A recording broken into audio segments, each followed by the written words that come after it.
അപ്പോൾ ഇന്നത്തെ വീഡിയോ 2 വയസ്സായ ബേബിക്ക് ചെയ്തിട്ടുള്ള ഒരു ക്രോപ്പ് ടോപ്പും പാൻറ്റും ആണ്.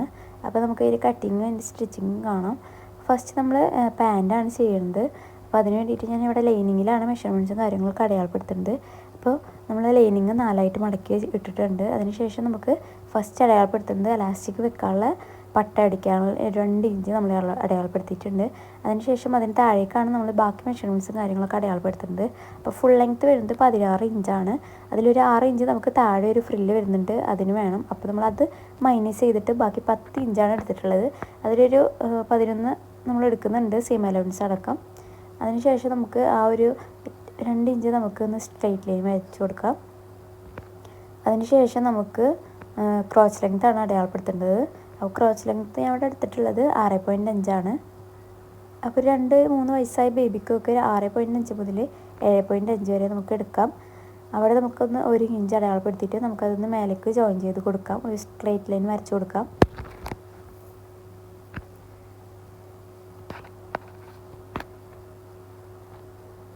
അതിനുശേഷം നമുക്ക് അവിടെ നിന്ന് കർവ് ചെയ്ത് കൊടുക്കാം. പിന്നെ താഴെ നമുക്കൊന്ന് ഒരു 1/2 ഇഞ്ചിൽ നമുക്ക് അവിടെ നിന്ന് ഷേപ്പ് ചെയ്തിട്ട് വരച്ചു കൊടുക്കാം.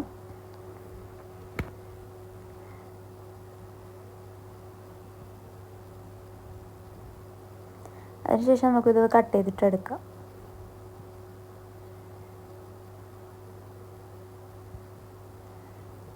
ഇനി നമുക്കിത് മെയിൻ ക്ലോത്തിൽ വെച്ചിട്ടൊന്ന് കട്ട് ചെയ്തിട്ട് എടുക്കണം. അതിന് വേണ്ടിയിട്ട് ഞാൻ ഇവിടെ എടുത്തിട്ടുള്ള മെയിൻ ക്ലോത്ത് ഷിഫോണാണ്. ഷിഫോണിൽ ത്രെഡ് വർക്കും മിറർ വർക്കും എന്നൊരു മെറ്റീരിയലാണ് ഞാൻ എടുത്തിട്ടുള്ളത്. നമുക്കിത് അതിൻ്റെ മേലെ വെച്ചിട്ട് ഒന്ന് കട്ട് ചെയ്തെടുക്കാം. ഞാനിപ്പോൾ കട്ട് ചെയ്തെടുത്തിട്ടുണ്ട്. ഇനി നമുക്കിതിൻ്റെ 4 സൈഡും ഒന്ന് സ്റ്റിച്ച് ചെയ്ത് കൊടുക്കണം.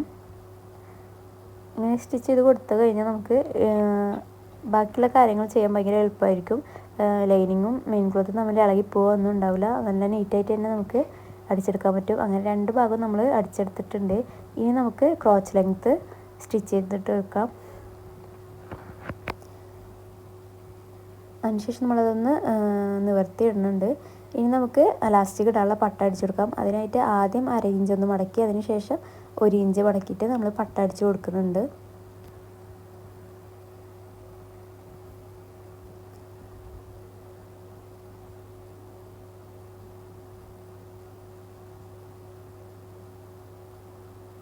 ഞാനിവിടെ ഒരു 1/2 ഇഞ്ച് സ്റ്റിച്ച് ചെയ്തിട്ടില്ല. നമുക്ക് എലാസ്റ്റിക് ഇട്ട് കൊടുക്കാനുള്ള ഒരു ഹോൾ ഇട്ട് കൊടുത്തിട്ടുണ്ട്.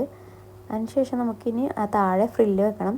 അപ്പോൾ ഫ്രില്ല് വെക്കാൻ വേണ്ടിയിട്ട് ഞാൻ ഇവിടെ ഒരു ക്ലോത്ത് കട്ട് ചെയ്തെടുക്കുന്നുണ്ട്. നമുക്ക് എത്രയാണോ ഫ്രില്ലിന് വിരിവ് വേണ്ടത് അതിനനുസരിച്ച് നമുക്ക് വീതി എടുക്കാം. അപ്പോൾ ഞാൻ ഇവിടെ അത്യാവശ്യം വീതി എടുത്തിട്ടുണ്ട്. അതിനുശേഷം നമുക്ക് 6 ഇഞ്ചാണ് ബാക്കി വേണ്ടത്. അപ്പോൾ അതിലൊരു 7 ഇഞ്ച് സിമലൻസ് അടക്കം നമ്മൾ എടുത്തിട്ടുണ്ട്. ഇനി നമുക്കതൊന്ന് ഫ്രില്ലിട്ട് തയ്ച്ച് കൊടുത്തിട്ടുണ്ട്. ഇനി നമുക്കതിന് ലൈനിങ് അറ്റാച്ച് ചെയ്ത് കൊടുക്കണം. അപ്പോൾ ഇതേ ലെങ്ത്തിൽ തന്നെ ഞാൻ ലൈനിങ് കൊടുത്ത് സ്റ്റിച്ച് ചെയ്ത് കൊടുത്തിട്ടുണ്ട്.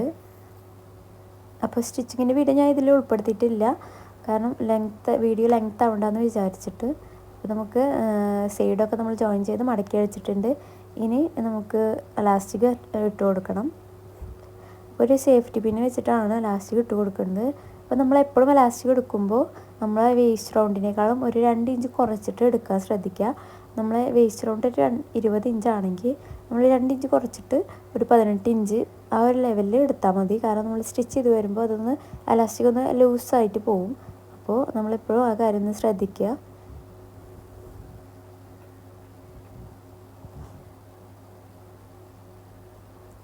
നമ്മളിവിടെ എലാസ്റ്റിക് ഇട്ട് അതിന് മേലെ കൂടെ ഒന്ന് വലിച്ച് പിടിച്ച് സ്റ്റിച്ച് ചെയ്ത് കൊടുത്തിട്ടുണ്ട്. അപ്പോൾ അത്രയേ ഉള്ളൂ. സിമ്പിളായിട്ട് നമുക്ക് ചെയ്തെടുക്കാൻ പറ്റും ഇതുപോലത്തെ ഒരു പാൻറ്റ്.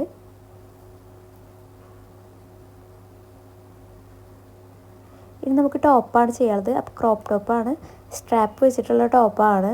അപ്പോൾ നമുക്ക് സ്ട്രാപ്പിൻ്റെ ഒരു 3 ഇഞ്ച് നമ്മൾ അടയാളപ്പെടുത്തിയിട്ടുണ്ട്. അവിടെ നിന്നാണ് ബാക്കി മെഷർമെൻറ്റ്സും കാര്യങ്ങളൊക്കെ അടയാളപ്പെടുത്തുന്നത്. അതുപോലെ ആം ഹോളിന് 1.5 ഇഞ്ചാണ് അടയാളപ്പെടുത്തിയിട്ടുള്ളത്. പിന്നെ ചെസ്റ്റ് 7 ഇഞ്ചാണ് അടയാളപ്പെടുത്തിയിട്ടുള്ളത്. അവിടെ നമുക്ക് കർവ് ചെയ്ത് കൊടുക്കാം. അവിടെ നമ്മൾ 3 ഇഞ്ചാണ് അടയാളപ്പെടുത്തിയിട്ടുള്ളത്. നമുക്കത് കട്ട് ചെയ്തിട്ട് എടുക്കാം.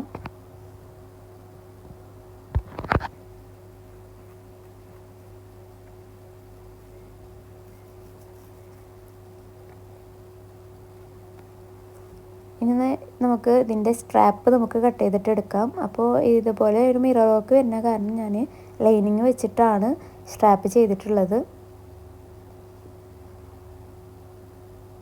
അപ്പോൾ ആദ്യം മെയിൻ ക്ലോത്ത് വെച്ച് അതിന് മേലെ സ്ട്രാപ്പ് വെച്ചിട്ട് നമുക്ക് ലൈനിങ് അതിൻ്റെ മേലെ വെച്ചിട്ടാണ് ആ ഭാഗം നമ്മൾ അടിച്ചു കൊടുക്കേണ്ടത്. അപ്പോൾ നമുക്ക് ആം ഹോളും ചെസ്റ്റിൻ്റെ ഭാഗമൊക്കെ നമുക്ക് അടിച്ചെടുക്കാം. അതിനുശേഷം അതൊന്ന് മറിച്ചെടുത്തിട്ടുണ്ട്. ഇനി നമുക്ക് അവിടെ നിന്ന് പതിച്ചടിച്ച് കൊടുക്കാം.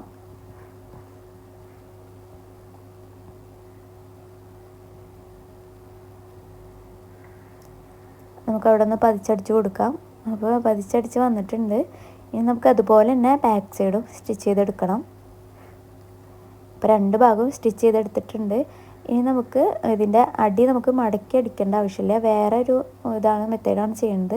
അപ്പോൾ നമ്മൾ ഇതുപോലെ ബാക്ക് തുണി മടക്കി മെയിൻ ക്ലോത്ത് ലൈനിങ്ങും കൂടെ താഴേക്കും അടിയിൽ കൂടെ എടുത്തിട്ട് ഈ വീഡിയോയിൽ കാണുന്ന പോലെ, വീഡിയോ കാണുമ്പോൾ നിങ്ങൾക്ക് ഒന്നും കൂടെ മനസ്സിലാവുമെന്ന് വിചാരിക്കണേ, ഇതുപോലെ എടുത്തിട്ടുണ്ട്. അപ്പോൾ നമുക്ക് താഴെ തയ്യൽ തുമ്പൊന്നും കാണാതെ നല്ല നീറ്റായിട്ട് തന്നെ ചെയ്തെടുക്കാൻ പറ്റും. ഇതുപോലെ തന്നെ നമ്മൾ ബാക്കും ചെയ്തെടുക്കുന്നുണ്ട്. ഇതുപോലെ മടക്കി നമ്മൾ മേലെ കൂടെ അടിയിൽ കൂടെ എടുത്തിട്ട് നമ്മൾ ആ ഭാഗം ഒന്ന് സ്റ്റിച്ച് ചെയ്ത് കൊടുക്കുകയാണ്.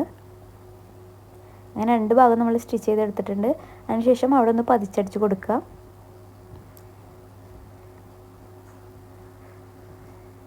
നമുക്ക് സൈഡ് ജോയിൻ ചെയ്യുകയാണ്. അപ്പോൾ സൈഡിൽ തന്നെ ഞാൻ സിബ് വെച്ച് കൊടുത്തിട്ടുള്ളത് സൈഡിലാണ്. അപ്പോൾ അതിൻ്റെ വീഡിയോ ഞാൻ ഇതിൽ ഇട്ടിട്ടില്ല. നിങ്ങൾക്ക് ആർക്കെങ്കിലും സിബ് വെക്കണ വീഡിയോ വേണമെന്നുണ്ടെങ്കിൽ കമൻറ്റ് ചെയ്ത് കഴിഞ്ഞാൽ ഞാൻ വേറൊരു വീഡിയോ ആയിട്ട് ചെയ്യുന്നതായിരിക്കും. അപ്പോൾ ഇതാണ് അതിൻ്റെ ഫൈനൽ ലുക്ക് വരുന്നത്.